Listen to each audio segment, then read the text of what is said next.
jungle.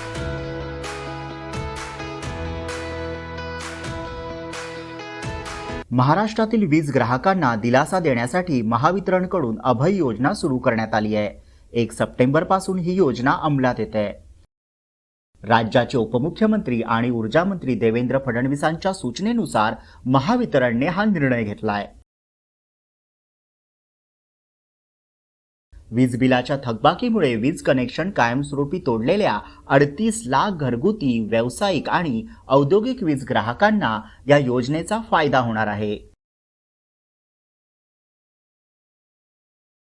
या अंतर्गत वीज बिलाच्या थकबाकीवरील व्याज आणि विलंब आकाराचे एकूण 1788 कोटी रुपये माफ केले जाणार आहेत.